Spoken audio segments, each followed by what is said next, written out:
right, welcome back. So now that you've had some practice with addition, let's look at modeling integer subtraction. Now, I can't tell you the number of times I've heard, okay, but Miss Thayer, I already know how to do this. A negative minus a negative just becomes addition. So like someone might say like, well, 6 minus -2. You just like take like that negative and you combine them and you just turn this into 6 plus 2. And you'll find that, yes, procedurally that is true. But as always in my math class, I'm going to be like, but why does that work? Why does that happen? And I'm going to ask you to justify what you know. And that's why modeling can be really, really helpful, because modeling helps us justify why a thing works. And then when we are further along in our math careers, then we have that deeper understanding and other math makes more sense. So please bear with me. All right, so it's going to be a very similar process where we are using the plus and minus tiles to model integer subtraction.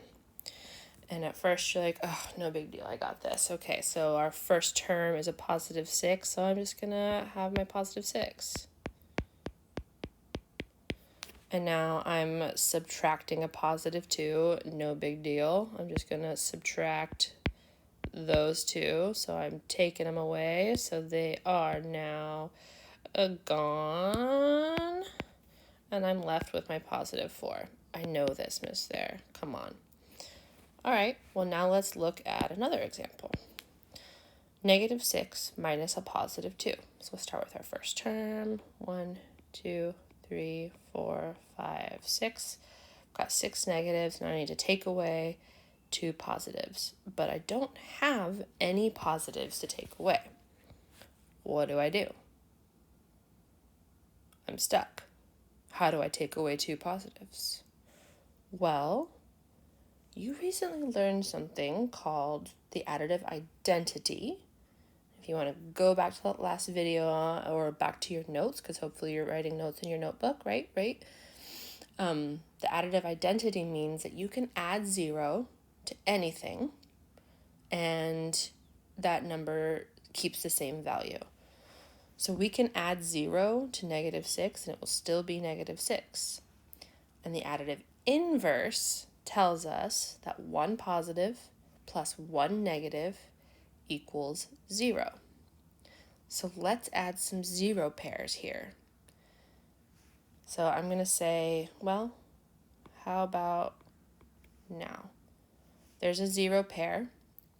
So this still has a value of -6, right? I added 0 to it, but I still only have 1 positive number. So I'm going to add another 0. If I add, I can add infinite numbers of zeros. And some of you saw this pattern in that consecutive numbers activity. Let's just add another 0. Cool. Now I have 2 positives that I can remove. I can say -6, right? This still has a value of -6. But I can take away these 2 positives. And so I'm left with 1, 2, 3, 4, 5, 6, 7, 8. I am left with -8. This is the pattern you're going to want to look at. Adding zeros, adding 0 pairs. Use that additive identity and that additive inverse. So what happens when we're subtracting a negative? For example, what if you have -6 and you're subtracting -8?